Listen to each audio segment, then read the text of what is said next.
What up, though? Welcome to the Groundwaves Podcast, hosted by yours truly, Murs.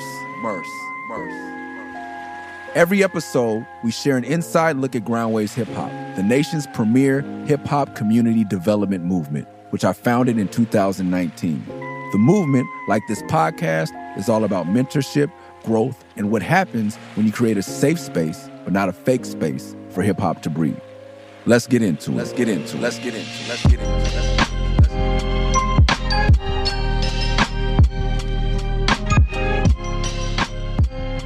Welcome to episode 4 of the Groundwaves Podcast. The culture, the community to come up, the community, the culture to come up. I don't know what order we're saying this in, but it's Groundwaves. It's raw, organic, so it may be in any order you choose. This episode's guest is named Oble Reed. I found his music on Spotify, and we'll talk about that in this upcoming interview. The one thing I love about the algorithm is that it helps me discover new music. I keep the Apple Music account. For those of you who judge me because I have an Apple Music and a Spotify account, Apple Music is for the kids and whatever they want to hear because it fucks up my algorithm. And then when I discovered that Spotify actually recommends good shit, not as good as a YouTube algorithm. YouTube has recommended some good music for me. However, Spotify is second best. And it was recommending some amazing music based on the stuff I was listening to. And Oble Reed came up one day and I was like, wow. And we played that song, the first song I heard from on this episode. And I immediately got in my paid dues bag and tried to book him for something. And it didn't work out, but it worked out for Groundwaves. And I love that. And you'll hear more about that in this episode. If you are hearing my voice, this episode will drop April 27th, God willing. And that means it is a ground week, to be corny. That means this Tuesday, April 28th at Co-Prosperity from about 5 to 10 p.m. will be the open mic, 3219 South Morgan Street.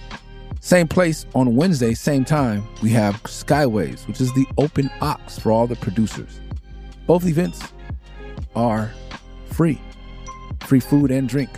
Tacos from Antique Tacos and beverages, weed, alcoholic and non-alcoholic, provided by Mars Brewing, M-A-R-Z. Shout out to them. Thursday, we have a special screening of the I Love Boosters movie by Boots Riley. I'm just saying that there's no more slots available, but it's nice to say because our brother in arms, Tom Wayman, who helps me so much with Groundwaves, he just had an idea and he reached out, and Neon Pictures and Boots Riley himself were so happy to accommodate, and he will be there for a Q&A, and that will be an upcoming episode, God willing, so stay tuned. Tuesday, the Neighborhood Kids are our featured guests. Wednesday, Crisis is our featured guest. Amazing producer, amazing MCs. Friday, Neighborhood Kids will be rocking again at our soccer B-boy event, B-person event. There'll be a B-person battle and an open session. And there'll be an open 5-on-5 session tournament thingy, and then a 1-on-1 tournament for cash. The B-person tournament and the 1-on-1 tournament will be for $500 cash. If you can make it to Soul 5 Chi-Town between the hours of 6 and 10 p.m. Friday, I believe it's May 1st.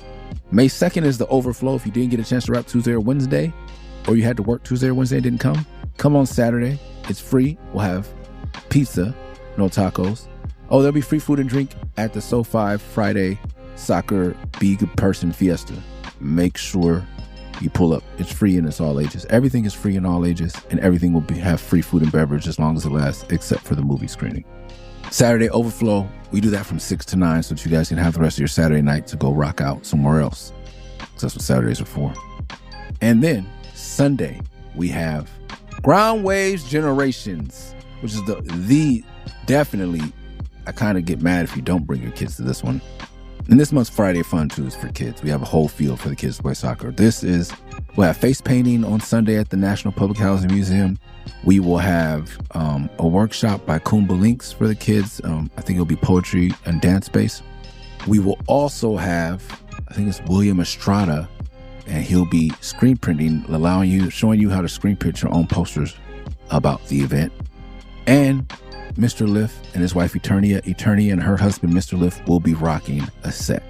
A swear word free, but real hip hop, not kids bop set. All these events are free, and there's free food at that one as well, as I said before. Please come check us out. We got 6 events this month. I would love to see you. If you come to the open mic, you can sign up for a mentorship session with me on Thursday or Saturday at an undisclosed location, which you'll get the information once you sign up. That said, let's hop into this new episode with Oble Reed. Oble Reed. Oble Reed. Oble Reed. Oble Reed. Welcome to the newest episode. I don't know what number we're on. The Groundwaves Podcast. Tell everybody your name. I got a guest this week. What's up? It's Oble Reed, coming from Seattle, Washington. Oh man! All right. I did tell you. So I was gonna say, do you know how you got here today? But you know, I discovered you randomly on Spotify because of music I listened to, and I was like, oh, this kid is dope. And I looked, and we are at the same booking agency, and so I was like, oh, let me see if I can get him on a show or to open up for me. But did you have any idea of that at all? Not really. Like they reached out to me about the opportunity, and I was like, oh, that's dope. Because I love like community spaces, like being a part of something that feels like just like in it. You know what I'm saying? Like doing the big shows, and obviously like that's what I aspire to do also. That's a part of it. But then also like being on ground level, like ground zero with the community, like with people, like. And also, like, open mic is hard. I'm trying to see some folks I ain't never heard of rap their ass off. You know what I'm saying? Like, that's hard. I wish y'all could see his face. He's genuinely excited. How old are you? I'm 24. 24. Oh, my God. No, I'm grown, man. I'm grown. You are grown. You're not old. Yeah. You're grown, but not old. Yeah. Oh, man. You have a booking agent. Like, this is like a how-to podcast. I'm not going to ask you, like, when you came in to the game and all that. I'm sure there's interviews like that out. You've done those interviews already? I have done those interviews already. So cool. How did you meet your booking agent? Because this is for MCs that are coming up and everybody wants one. How did you get one? Yeah, so he reached out to us to meet while, just grab lunch while we were in New York. And he had worked with, shout out Josh, he's over at Wasserman, but he worked with Macklemore on Macklemore's Come Up, managed him for a long time, was a booking agent for like A$AP Rocky and Flatbush Zombies and all of them, and then took a break to be management and then went back to booking again. And so we had that Seattle PNW connection, so he just wanted to meet, see what was up, and obviously he'd heard the music and rocked with it, and then it ended up just like being a good fit. And so then we started working with each other, and then eventually like, you know, made it official. And it was just being outside and knowing folks, you know what I'm saying? Being outside in community and knowing folks. And like I said, because you're excited about you're not a part of community trying to network. You just enjoy being outside. Yeah, for sure. Like, I just like meeting people. Like, the industry's cool, and I love meeting people in the industry, but I also like, I don't know, hearing about people that are excited about engineering and like, you know, like people that, I like passionate people that love what they do. That's fire. That's dope. All right. You have an agent. You came here with your manager, shout out Riker. Who's the most important part of your team? Because everybody's like, I need a manager. I need a publicist. Do you need any of it? I think as you grow, you need people. Okay. I think the artist is going to be the most important because all of the vision, all of the energy, all of the discipline, all of the structure stems from you as the artist. You are the CEO. The discipline starts with you. Yeah, the discipline starts with you. You set the tone for your team. If you show up places late, if you lack on your work, if you aren't following through with the things that you're going to say, how can you expect that of the people around you? When you're the boss, they looking up to you for direction. And if you're not giving them direction and you set an example with your actions, that's what people are going to see as, okay, that's the bar. All I got to do is clear the bar and I'm good. I love that. Okay. Yeah. So the most important part on the team is art. But outside of you, or did you start with the team or you just started going and found your team? I started going. I found somebody through, I started rapping at church, low-key. Okay. I started rapping at church. Praise God. Yeah. And my parents' friend used to like do music management. So he helped me out for a little bit. That didn't end up working. So I was doing it by myself for a little bit. And then I found my creative director. And so that was the person that I started building with. What is a creative director? So he was helping me. He was the man behind the camera, but he was also the person that I was sitting with every single day for like 6 hours. He was one of my close homies, but he was also like the person I was like, bro, what if we did this? Like just ideating and brainstorming and then figuring out how to take those ideas and make them reality. And so we were starting to build out what he filmed my first music video, or my second music video actually, back in like 2021 or like 2020. This motherfucker said back in 2021. Yeah. Is that crazy? Is that crazy? What's the name of that song and video? Oh gosh. We're gonna have to check it out. We need to see the video. origin. The video is it's called Coffee. Okay. It's under a different rap name, which I'm trying to scrub from the history. But like, you search up Coffee and you search up Oble Reed, it's finna come up. She said, where you going? I said, I might hit the road. She said, where you going? I said, I might hit the road. I got me some money, now it's time for me to go. She said, where you going? I said, I might hit the road. Where you go? Where you go? I got me some money, now it's time for me to go. Hit the road, hit the road. I got me some money, now it's time for me to go. Road, where do I go? I have no time for shows, I have no time to slow. But if I hold you tight, will you stay with me tonight? Will you stay with me tonight? Sound on the raindrops. Can we say the old rap name? Or if this is part scrubbing history, I'm gonna let it be scrubbed. The old name, it was trash. The old name is trash, but it was Moondrop. I don't know. I ain't got nothing to do with moons. I don't have nothing to do with space. And I was rapping in 8th grade at summer camp, and my camp counselor was like, yo, you need a rap name. I said, Was this a white male? This is abuse. You heard the name. This is racial abuse. You heard the name. I need him brought up on charges. They tried to gentrify my raps from the beginning. Hey, let me tell you something. Okay, look, it's just like adopting black kids. Find somebody to do their hair. You don't name that. Like, I adopted a kid. Like, I wasn't allowed to change my son's hair or, Yeah. Like, once you don't do that. Yeah. So look, you're from outside of the culture. You don't name a black child. I'm gonna come out there and say, I don't know. I'm sorry that happened to you, brother.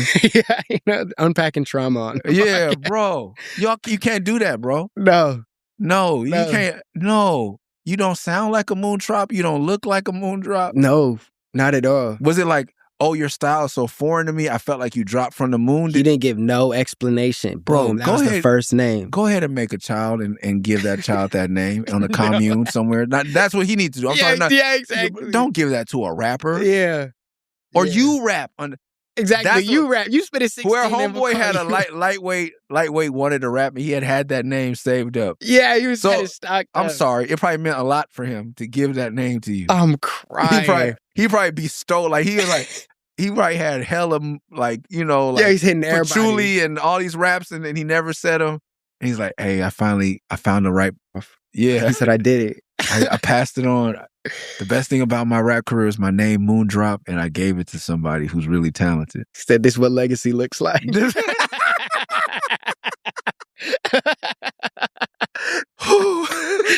is what legacy looks like. All right. So you and your creative director did Coffee. Yes. And he's even younger than me, like way younger than me, like 3 years younger. And so like we started super early, and then COVID happened, and I built a studio in a treehouse. Gutted the whole thing out. I built the treehouse when I was like 10 with my pops in our backyard. I gutted the whole thing out when COVID happened, put insulation, put electricity up there, soundproofed. So you were La Russell in a tree. There we go. Exactly, in 2020. And taught myself how to engineer so that when all of the studios opened up again, I could get a job, because at the time I was in school and I was doing online school, and I hated it. And school had been my life forever. So are you talking like 3.5 GPA, 4.0? Weighted GPA, I graduated with 4.99 GPA. I took every AP class possible. I got 1 A- from one semester in AP Physics. Okay, wait. What is your ethnicity? Is that West even African. Relevant? You're West African. My dad is from West Africa. Where is he from? Côte d'Ivoire. Côte d'Ivoire. So do you speak French? I used to, a little bit when my grandma was around, but now I can read and understand it. Y'all soccer team is all right. That's all I know about Africa. We're good. We won the cup. Yeah, I be watching, trying to look at everybody like, where did I come from? Yeah. I ain't giving my DNA up, so I'll be watching the African soccer cup who look like who look like my cousin over there. Yeah, exactly. Closest I'm getting is Congo, probably. Okay. But that's dope. So, but the West African pops was kind of like, you're going to go to school, you're going to make the most of this opportunity, or were you just naturally in school? That was just I just like to try at things. I'm like, yo, if you're gonna force me to be here, like I might as well be good at it, because what would I look like being bad at it? Like that sucks. Like let me try my hardest. And so like I locked in like from like really young, like even like elementary school. So now it makes more sense, because you were telling me we're gonna drift off a little bit, but you went to NFO here in Chicago and kicked some raps. But you didn't know if you were gonna rap when you got there. But then you saw everybody was rapping, so you're like, okay, like, I'm gonna lock in. Like, so that's your mentality with school, with rap. Yeah, like if I'm gonna be here, we might as well try and be the best. Yeah, you know? okay. So that was it. So self-driven, 4.9 weighted GPA, took every AP class possible. Yeah. What year did you graduate? I graduated in 2019. Oh shit. So your freshman year got fucked. You worked to your first year. It was cooked, bro. I'm so sorry. I apologize literally to people. Not that I had anything to do, but like I got to do something that like my leaving high school went exactly how I thought it was gonna go. Yeah. You got a bomb dropped on you. And especially someone like you, I graduated by comparison, I graduated 0.5 GPA. Gee. So we're very opposite in the spectrum. Yeah. Hey, but you graduated though. Yeah. Yeah. Hustle. But at least I got my year after the way I thought it was going to go. Mm-hmm. You got robbed. So many people in your generation, when I meet people your age, I'm always like, I'm so sorry. It was cooked. It was cooked. So like you got gutted. Yeah. Like, and I went to school. So basically what happened was I got into all of the schools I applied to, the USC, to Stanford. I got beat out for the full ride scholarships. And so I was on wait list for full ride scholarships to USC, and I think Pomona was the other one. And so I was on wait list, but I didn't know if I was going to get those. And if I didn't get them, I wouldn't be able to go to school there because it's expensive. And so I ended up running track at Seattle Pacific and was pre-med there. So I was doing pre-med biology and running track, and I got a concussion in the fall. So I was out of track. Wait, this is not a contact sport, sir. I was hooping with the basketball team. I went to Seattle Pacific. There was not that many black people there. A lot of the black people were on the basketball So you were team. trying to be in community. So I was like, yeah, let me hang out with my people. We was kicking it. Bro tried to hit a high Euro step on me, fractured my nose, hit me across the temple, gave me a concussion. Like with the hey, lights out. So then I was out for all the indoor season, and then I'm doing all the PT. I'm getting back to it. I'm talking the Thursday before our first outdoor track meet. We're all sitting outside. We're all talking about how hyped we are for outdoor season. Our coach comes outside, goes, hey, they about to let everybody know, but after this basketball game, there's a basketball game going on where everybody in the gym. They're like, after everybody gets out of this basketball game, they send everybody home because of COVID. I said, huh? Yeah, they said the track season's done. I said, I didn't even get to track not once. Like, this is what I came here for. So that was cooked. So after not being able to go to USC, then you go to Seattle Pacific, you got hurt, you couldn't run, and then you were about to run and couldn't run again. Nope. God trying to tell you something. Exactly. And I was like, the music is what we're like. So you had already been, was Coffee already out? Moondrop happened in 8th grade. So were you still Moondrop? I was still Moondrop, and I had put out a project like earlier that I dropped my first song like that I actually like tried in 2018. So like my senior year or my junior year, 2017 or 2018, I can't remember. But that was when I first put out a song and like was trying as Moondrop. And so I had a project out already. I did a show, like 100-something people pulled up. Like, so like I was like starting to do it, but like it was still very, very early. Where'd you do it, in Seattle? Yeah, I did it in What's Seattle. What's the venue? Oh, it was like, it wasn't even an actual venue. It was called Urban Lofts. It was like a workspace, but we went to the penthouse of the workspace and like just converted it, like brought a stage up there and like just converted it into something because they knew the people that owned the building. These are the things. This is how it happens. Yeah. That's dope. All right. So creative director, what was the next step in building your team? I met Riker. So I taught myself how to engineer.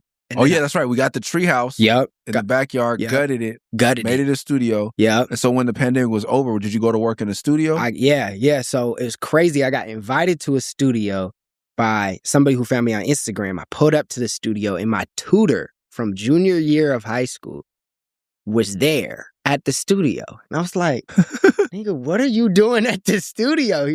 He's like, I own the studio. He's like, what are you doing here? I was like, your engineer invited me here. Wow. And so then we reconnected on that. And I was like, bro, like, honestly, like, I'm trying to get in to a studio and like work. Like, I've been teaching myself how to engineer. Like, I got my skills up. Like, he was like, I bet, like, just come intern for us. So I like interned for like 2 sessions. And he's like, all right, bro, you can just have the job. And I was like, okay, bet. So then I started working there. And then in collaboration with him, we're talking about community and we're talking about the open mics and like bringing people together. I started a thing called Open Sessions with the studio. And every Friday from 5 p.m. to 5 a.m., we'd have an engineer that we was just there, and we'd invite anybody from the community come record. We had a lobby space. So not only was it artists, it was producers, it was clothing brands, it was videographers, photographers, like it was everybody. And so like as it grew every Friday, that was the place to be. And that's where I met my mixing engineer, who's also my producer, who also is the drummer in my band. That's where I met so many of the musicians that I work with. And then also that's where I met Riker. She was managing 2 other artists at the time, and they were in town for a show on Friday. And so after the show, they're like, yo, like y'all should pull up to this thing that we like Open Sessions. So they pulled up, and I was shy at the time. Like I was super shy, like back against the wall, like don't talk. Like I was just nervous to talk to folks. And somebody was like, yo, that's Riker. Like she a big deal. Like you should go talk to her, bro. Like she could really, I was like, oh, okay. Didn't say nothing the whole time. I was like, oh, yeah, I got you. Didn't say nothing. But then she about to leave. And I was like, oh, we usually do like a show and tell at the end if y'all want to stay, because I had a song called Black Kids. Oh, yeah, that shit's fire. That shit's a heater, bro. Please don't tell the truth, I hope you lie. Just this time, it's alright. Please don't tell the truth, protect my pride. For the night, it's alright. Please lie to the black kids, and black kids get along with the black kids and be like, what's wrong with the black kids? Till it turn so long to the black kids, and black kids, please lie to the black kids, and black kids get along with the black kids and be like, what's wrong with the black kids? And I would play it every Friday. So anybody that had been there before was like, oh, here you go again with this song. But like the response was always super positive. And so she was there. I played the song, and she looked at one of like her manager homies. They look at each other. I'm standing at the front of the room. It's silent now. Nobody's saying nothing. They look at each other. Then she looked back at me and she like, play another one. I was like, oh, I've never gotten this far before. So now I'm with my homie at the front scrolling through my files. I'm like, bro, I don't know which one to play. I end up playing another joint, and she gives me her business card. Is like, let's be Instagram friends. And I was like, oh, yup. I was like, okay, say that. So then I was working overnight at Meta at the time, and I watched a 3-hour interview that she did. I took notes on the whole thing, and I sent her an email, and I was like, yo, thank you for giving me the contact and like showing love at the studio. Like, I just watched this whole interview that you did. This is what I took away from it. Like, I appreciate you just giving game to the community. I'd love to buy you lunch and like pick your brain for like 30 minutes. She agrees. So then we go to lunch. It's supposed to be 30 minutes, ended up being 3 hours. We're just yapping, going back, talking about music. And then she ended up inviting me out to Spokane, the other side of the state. And I went out there, did some sessions, went to some events. And on the way back, she offered me to be part of her developmentee program. And so we spent the whole year working on, I at the point that we had gotten to, like after that, I had done what I thought I wanted Linden Ave to be, my first project. And she was like, let's just be patient with it. Like, let's put this out next year. And I was like, okay. Like, I was down to be patient. You weren't hard-headed. Yeah. Which I feel like a lot of artists fall in the trap of like, it needs to be now. Yeah, I want to like sit on that. Yeah. Like, and I knew that I didn't want to waste no music. You know what I'm saying? It's like, okay, I put all of this energy into this music. Why would I just throw it out for nobody to hear it? Right. And so I spent that whole year working on figuring out what I wanted to be. So I made a 70-page document. This is where a school comes into my artistry. I made a 70-page presentation on everything that I wanted Linden Ave to be, from the music to the visuals to the clothing to the merch to what I wanted my hair to be like, who I wanted to collaborate with brands. Like, I'm talking about like what my current demographics were for my listeners. Like, I'm diving into everything because I was like, okay, when I get to this point and when it's my turn to start putting music out, I want it to just be execution. I don't want to feel like I'm playing catch up. I don't want to play like I'm figuring out and building the ship as we sailing along, you know? And so while I'm doing that and working on my stuff, she's taking me on the road with the artists that she's managing. So I'm running merch for these people. Like, I'm taking a step back and being patient and waiting my turn, but also being a sponge. And okay, How is this person running their merch? What are they doing? What is successful? What do I want to implement into my brand? Okay, watching these people perform live. Okay, what is that looking like? And really just soaking that all up, and then working with my creative director at the time to like, okay, what is the content going to look like? What songs are we going to do? I hosted a listening session for all of the music and was like, this is what I'm thinking for the project. Like, we took a year, and this was something that Riker, like the first really big thing that Riker brought to the table was the idea of patience and intentionality. Not just moving to move, but taking steps, even if they're small, in the exact direction that you're trying to take them. You know what I'm saying? And so, yeah, like, and then from then on, Riker and I worked together like the whole time. Like, none of this would be possible without Riker. And so she was the next addition to the team. That's wild. Where does Linden come from? Linden Ave is the street that I grew up on. So like, it's on the north side of Seattle. The street house still lives there. Is there a fan competition? They like come to the treehouse with Oble? Oh, I don't know. I don't know if it's my parents' crib. I don't know if they watch. You might need to have like a golden ticket inside when you release vinyl. Yeah. And one person gets to come have lunch at the treehouse. It would be fire. I feel like I think my dad turned it into storage when I left. I ain't gonna lie. Tell it that this is like, bro, like, come on, man. Like, that's like, that's history. Like, you don't go to Dr. King's house and be like, like, I think the couch cushions would fit nice in here. We just put the old TV back here. For some old tax documents. Yeah. Yeah, no. Oh, man. All right, well, hopefully that wasn't something you had to go into a million times. You haven't told that story, but I think it's helpful for anyone listening to this podcast wanting to get into it. I feel like it's important too, because it's like, it's organic. You can't force things. And also people are going to come into your life and come into your career when you need them, not when you want them. A lot of artists want a manager because they don't want to do things. Yeah. You know what I'm saying? Yeah, I think because being in this mentorship now for like 8 years, I always hear for kids are scared to start, or I need a team. Like, I didn't get a manager until I signed to Warner Brothers. And I only got them, I was like, I didn't understand the contract. I just can't do it all now because there's multiple departments, and I wanted somebody that was fluent in corporate America because I'm not fluent in corporate America. So I got with my friend who had been managing Snoop, and it just became a natural fit. But yeah, like, if people show up, but you can't just sit in the parking lot talking about who you're going to meet along the journey. Like, you pick them up as long as, along the way. But people hear from me, and I've already done everything, but you're nowhere near where I think you deserve to be or where you're going to be. So I think when people go back and listen to this, or people who are looking up to you already can understand, like, you had to start as Moondrop. Yeah. It's unfortunate. You know what I mean? Like, you know what I mean? Yeah. And like, a lot of your setbacks became really pushing you to where you needed to be. Yeah. And then community is like extremely important. Like, it's crazy. Like, for me, just hearing your music, like, even that setback, like, I wanted you to come open for me on something I was doing in Denver on a festival. Yeah. And then that didn't work. Yeah. And I didn't know you had a heart for community or what you had done with open sessions. Mm-hmm. And of course it works out for you to come to Groundwaves. Like, and we talked about it before, like, I had him picked, and then we started doing our research. I talked to FemDot, and then the next day FemDot and you drop a record together. I'm like, of course he's meant to come here. Yeah. And then now even more so I hear about open sessions, and I'm like, oh, okay. And then of course you were willing to go out to NFO and like get in community with them. Yeah. And then where a lot of rappers would see other rappers there and be mad that they're not, I thought I was going to come do my freestyle. It's just going to be me. I can't be around. You're like, oh, now I want to rap. Yeah. like that, to me, those are the people who win. And those aren't all the people who go platinum or get Grammys, but I can see all of that for you. And I'm not, but you know what I mean? Mm-hmm. But your time in this business will be richer because of the community you've created and the team you've built and the things that you do in your heart. It will be bigger than this. You know what I mean?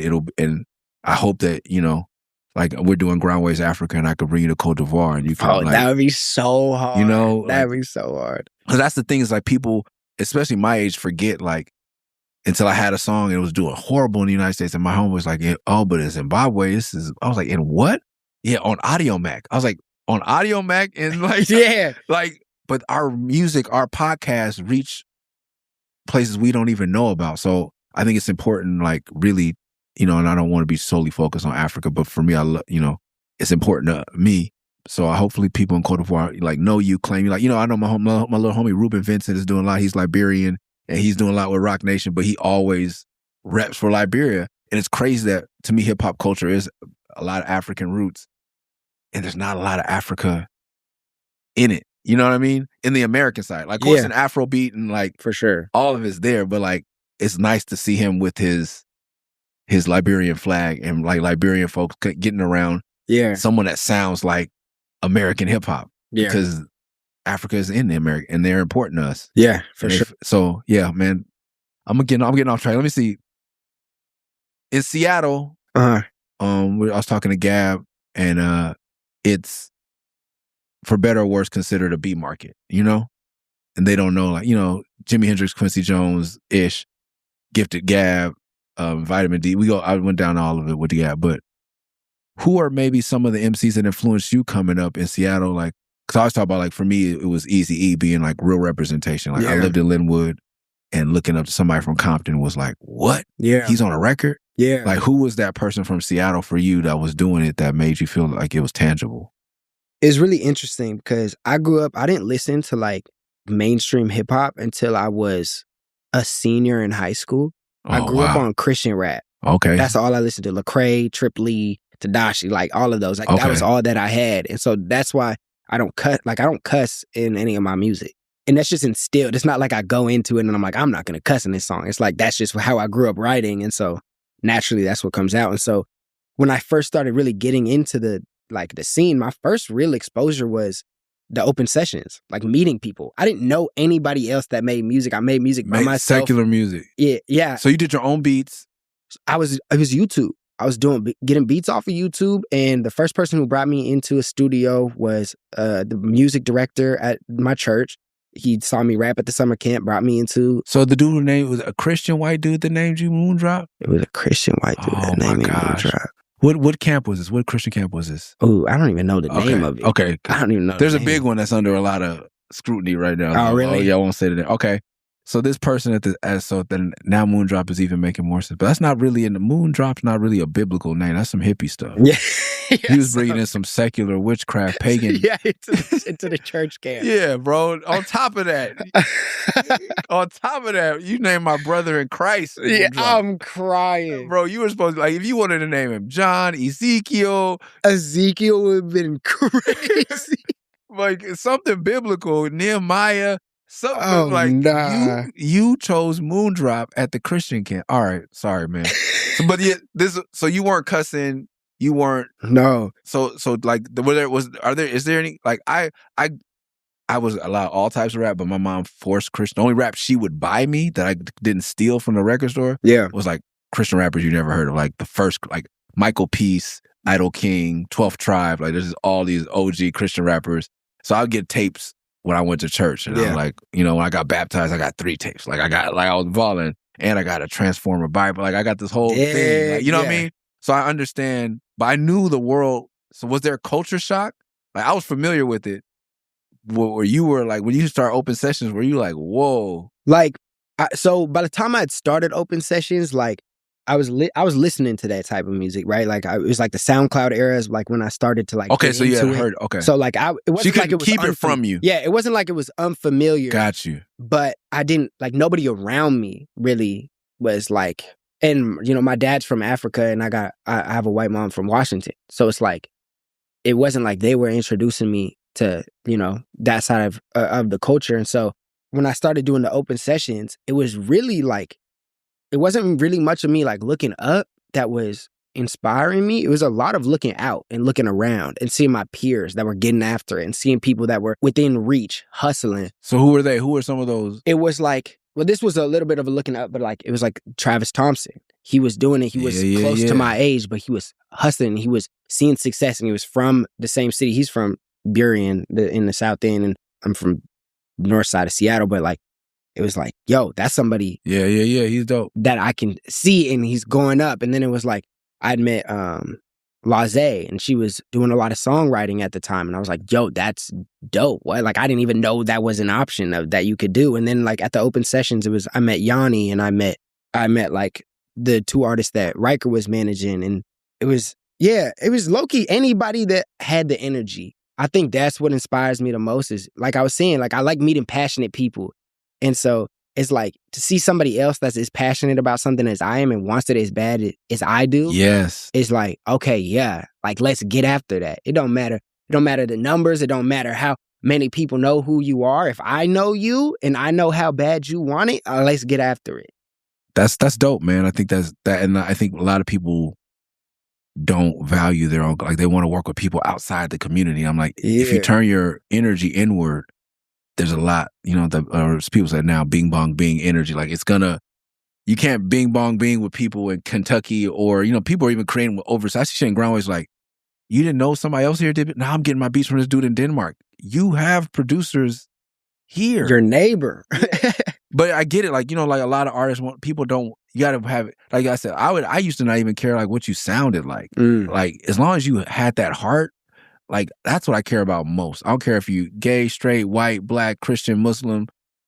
I draw the line at like Satanism, but like there is a line that exists. Don't get it twisted. But like Bloods, Crips, I don't care. Yeah.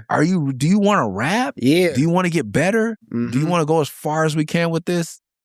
Like find those people and stop trying to make it look sexy. I got this many followers. I'm gonna need somebody with this many followers, or I am. Yeah. Like. Exactly. It's like, I feel like nowadays more than ever, people are afraid to be fans. People are too cool to be a fan. Like that whole year that I took off, I wasn't really telling nobody that like, oh, bro, my project coming up, like it's going to be my time. It was none of that. It was like, yo, I rock with your music. I met Travis Thompson at a show. I was like, bro, I love your music, bro. Like everything that you're doing for the city, like I'm a genuine fan, right? And it's like you're doing that and you're giving genuine, authentic energy to folks. When it's your time and it's your turn, people are going to reciprocate that because y'all have an authentic, organic connection outside of just like some transactional, like you got this many followers. So like if you post about me, then I'm going to get some of those. And like, I don't know, like that energy just sucks. Yeah. That energy just sucks and it's draining. You're creating, like, there's all paths and you can be successful, but you're creating a harder path for yourself that way and a lonely path. Yeah. And an expensive path. Yeah, because of features and everything. I met some like a dude I mentor, or like he's coming up. He's like, "How much for a feature?" I was like, "Let's just wait till we become friends." I could tell. Like, if you ask me right now how much, I could take some money, but like I could tell that we're gonna be friends. Yeah. So let's just wait. Exactly. Let's just we're gonna create together. Like, you're dope. I love your energy. Yeah. Like, let's just let a song happen. Yeah. Like, go outside was like my mantra for like it's still my mantra, but like I was saying that to anybody who asked me like, oh, how are you starting to see this success? Like, what's like been the biggest proponent of that? It's like, bro, being outside, like meeting people, being around, showing your face. Like a lot of people feel jaded, especially like when I look at my city, like a lot of people feel jaded because they feel like the city isn't giving them the respect that they deserve. They don't feel like, the scene is what it should be. And like, they're not holding their rightful place. I'm like, bro, how are you going to expect something from a community you're not even a part of? I don't even know you. Like, what do you mean? Like, you expect, to be put on these big shows to do. You haven't even done a small show. You haven't even shown up to a small show. You know that's saying? like, you're not even putting energy in as a fan, or like for you to start open sessions. That's dope. Like, you're giving something to the community. And I think that pays itself back. And you didn't start it like, if I do this, then this is going to happen. You just did it. Yeah. Yeah. Go outside. I love that. Ooh, this is a line. I'm gonna be an interviewer for 1 second. Okay, yeah. Got stomped out and still made rehearsal. What's that about? Yeah. Let me talk, man. Let me talk.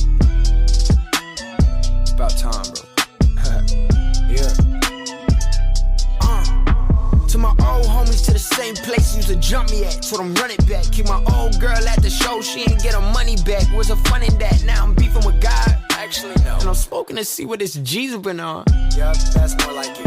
The only explainable reason it's taking this long and I gotta refocus. Can I rely on the my senior year of high school, that's in Hometown Hero. I wrote that song because I was in a space where I was feeling all those exact feelings that I was just talking about. Like, I was feeling like, like I wasn't getting the respect that I deserve, or like da-da-da-da-da, which was making me put in that work. But that line comes from my senior year of high school.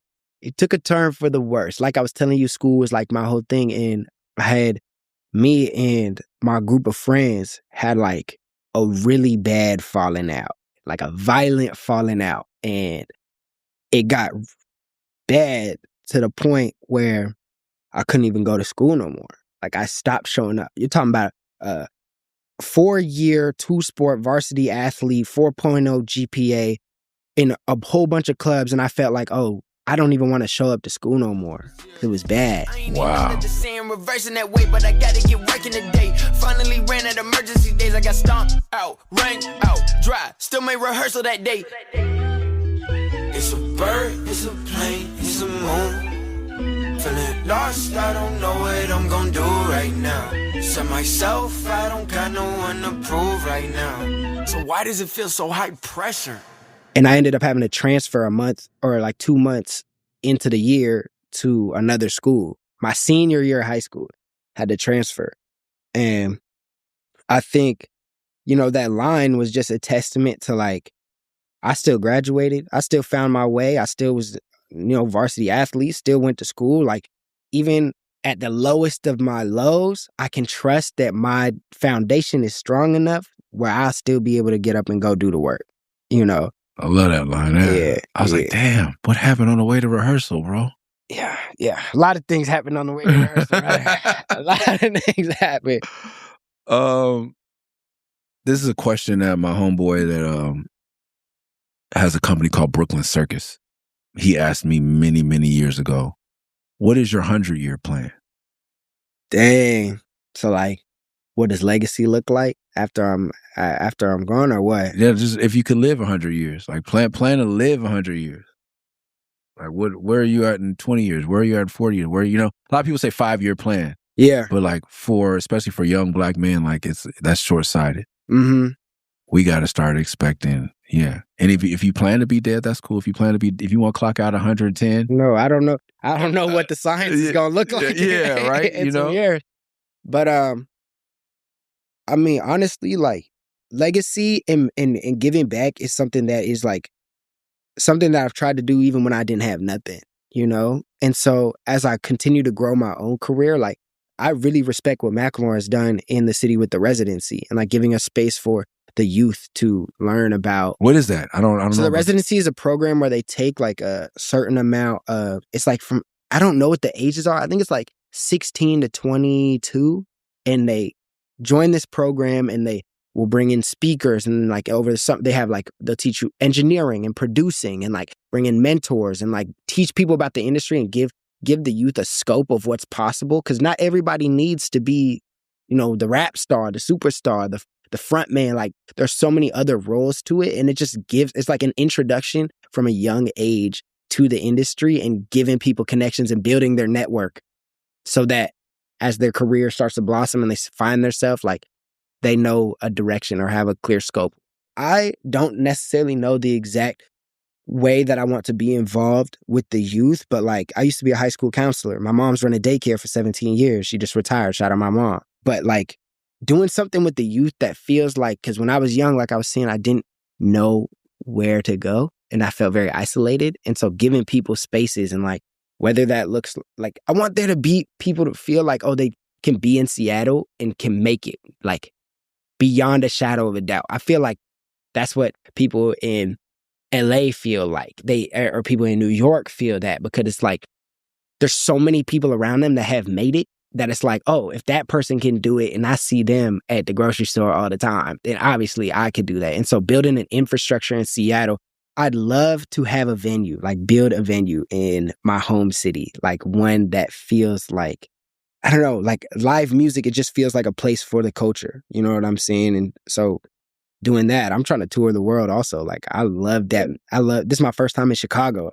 Music and the energy I've been putting into that is like led to this point. So now I get to see Chicago for the first time. And like you're seeing, like, you're trying to do stuff in like Africa, bro. Like, I'm trying to see the world and like beyond just the scope of like nearsighted, And so while my 100-year plan might not seem so like laid out, I think I know how I want to feel, and I want to feel free, and I want to feel like I'm able to bring people in that and have the reach and have the ability to help other people elevate and get to that point too.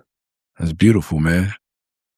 That's great, man. And where are you with your faith? Do you consider, because like, I challenge people all the time because I love Jesus. I go to church every Sunday. I tithe, or not every Sunday, but when I'm not on the road. Even now that I'm working in Chicago, I have a church home here.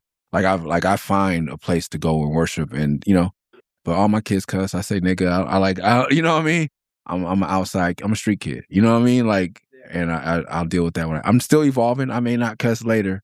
Do you still consider yourself a Christian rapper, or what do they say now?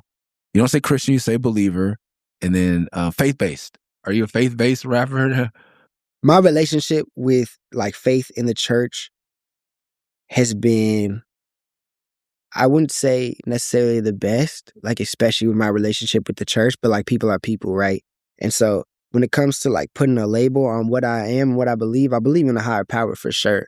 I talk about like the universe all the time, and I do a lot of manifesting, and I do a lot of like speaking to whatever's up there and like meeting it halfway. But like, I wouldn't consider myself like a so that was your roots as far as where you started rapping. But that is not where you're at right now. Yeah, okay, word. It's good. It's good for people, I think, to know that you can come out. And for me, like, it was coming back. Yeah. Like, you know what I mean? But like, yeah, I just like I'm like, I got to the point where, and I guess when we talk about, like Gab was talking about on the podcast, like, you gonna ask me how I got here, and it's like, it just looks different for everybody. Because if you're really in this, it's a relationship building. It's not the music business, it's the relationship. It's a community business. It's a communal thing. Artists belong in community. And I think your faith is the same way. Like, no one can tell you how to get to heaven. Like, you know, nobody knows. The book can tell. As far as Christianity goes, the book can tell you. Yeah. But like, pastors and all that stuff started a lot to me. A lot when people don't forget, like, people weren't literate. Not everybody was taught to read. You know, and so you needed that person. Now we can all read that book just like that man can read that book. So I always encourage people, like, especially people that go away from the church, like the way I found my friend, I was like, oh, well, yeah, I understand the line where it says don't say foul language, blah, blah, but I'm like, like, he never said don't say fuck.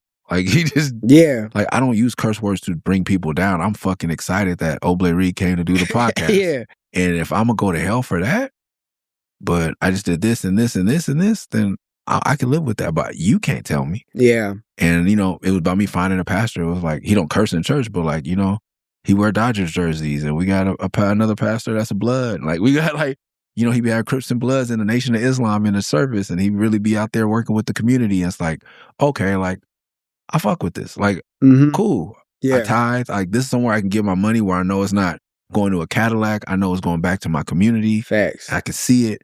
And so it's like, this, just like you said, like, when you get with people that excite you, like, even your faith can be that way, where it's just like, getting with people who have an understanding of the higher power the way you do and are getting to it the way you get to it is, to me, all that counts. But with Christian rap, it's a real, because I be trying, like, well, why I said Jesus' name 3 times in the song, but it discredits everything I said about Jesus because I said fuck. Yeah, and I think that was low-key, like, my hardest thing with, like, my growing up, like, in the church, was it felt like intention didn't matter. It felt like it was so structured and rule-based that it's like, it didn't matter what you're meaning or how you were approaching it or your pure intentions or like any of that. It's like, what did you do and what does this say? And it's always like comparison. And there was no room for like humanity, it felt like. It felt like everything was so structured and like, you have to do this, or God's gonna hate you. Like, I was like, yeah, that's yeah, man. That was a funny day because that was the scripture I got this morning. It was the one I'm about to do. It's the scripture of the day, Galatians 5, where I think it's Paul was just like, yo, like, I don't care if you're circumcised or not circumcised. Like, are you kind to your neighbor? Like, do you love? That's it. Like, that's and where I noticed, like, that's why I read it myself. I'm like, well, where I'm reading, he said the law doesn't matter anymore. It's about the spirit. And spirit is intention. Like, so everyone's in here following these laws and these things, but that was done away with it after the resurrection. Even your own book contradicts what y'all saying in here. So I feel you, bro. Like, it's and that's the thing too. Is like when you approach anything with an analytical mind, sometimes it's, you have to be balanced. Like, you wrote a 70-page document about what you wanted from your one project, not from your 100-year plan. That's the thing. That's the balance. It's like, I asked you about your 100-year plan, and it was very vague and very free. Not vague has a negative kind, but it's very open. Yeah. But when it came to your project, you had specific 70 pages. Yeah. That's the balance. Yeah. And it may look like your 100-year plan be structured out. I don't know what I'm doing tomorrow. That may be somebody else's balance, but it's having a balance of both. We can't, with your career, you can't come with the 10. Well, I'm a networker. I'm going to meet this person. He has this many followers, and he's going to post about me, and I'm going to post about him, and then we're going to get like, yeah. That's not it, bro. Facts. And that's the same thing with religion, but also with your career. I thank you, man, for coming out. If you have anything to push, plug, now's the time to do it. Where can we follow you and hear more? Yeah. It's Oble Reed, OBLE. Don't forget the accent, REED, on all streaming, all socials, all that. I dropped a project called Line Leaders this summer, trying to represent the hip hop. What does hip hop look like right now? In the future of hip hop, we got 18 artists on there, 13 producers on there, 8 visuals. Is that the one with Soul Child? Soul Child's on there. You told me on the Soul Child. Yeah. I love it. Yeah. Like, where's she from? She's from New Jersey. Okay, wow, that's really dope. New Jersey, yeah. So I'm a big fan of hers now because of you. But she, like, and see, that was like low-key the whole point. Not to like redoing the outro right now, but like, the Line Leaders, like, we talking about community, and it's like, that's what not only the industry needs right now, but the world needs to see right now. It's like, I feel like we're missing the age when like you would see rappers of a certain level like go out and be together and just kick it, like if they're hooping, or like even like in the studio that doesn't feel like manufactured, like people just doing and being free. And like, I wanted this project to be like a monument of like all of these people came together to be a part of something bigger than themselves. And now look 5-10 years back, look back at this and like, dang, they really did that. Look at where they are now. You know what I'm saying? Okay. Yeah. And there's people from all over the world. I don't want you hooping with them, though. Huh? I'm a hooper. No, you're not. Not anymore, bro. No, No more concussions. Yeah. Yo. Nah, Loki started hooping crazy when I went down to LA. I'm a hooper now. I can't take it. You can't take it from me? Can't take it from me. Just watch out for the Euro step, bro. Exactly, yeah. I'm always watching. I'm cautious now. Oh, man. Thank you for coming out, brother. And I'm looking forward to see you rock tonight. Yes, sir. Thank you for having me, man. This is dope. Peace. Peace.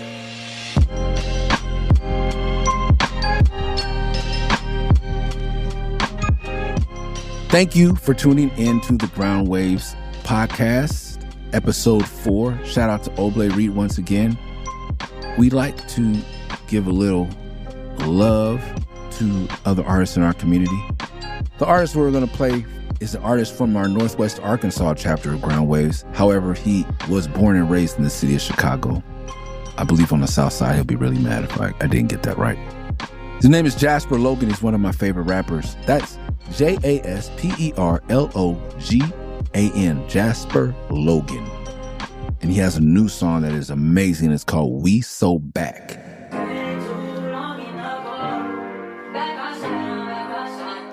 Back outside.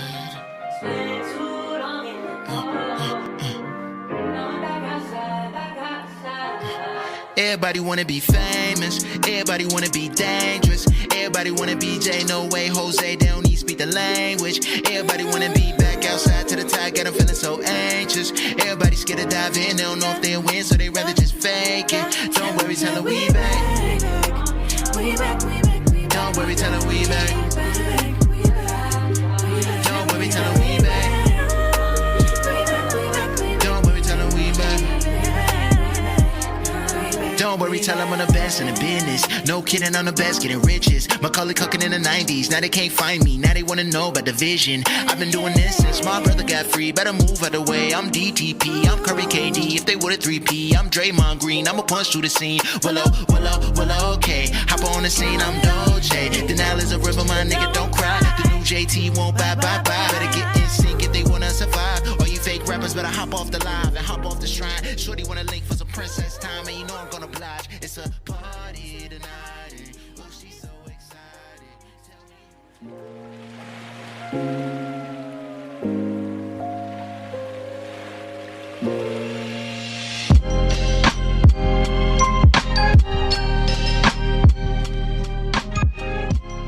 Thanks for tuning in to the Groundwaves Podcast. If today's episode inspired you, please leave us a rating or review on Apple or Spotify. It'll help other folks like you find the show. If you're an MC or producer looking for a place to develop your craft and connect with real community, check out groundwaveshiphop.com or follow at groundwaveshiphop on IG. Don't forget to subscribe to the show on your favorite podcast platform so you never miss an episode. Until then, keep creating, exchanging ideas, and loving on each other, and I'll catch you on the next one. Peace. Peace.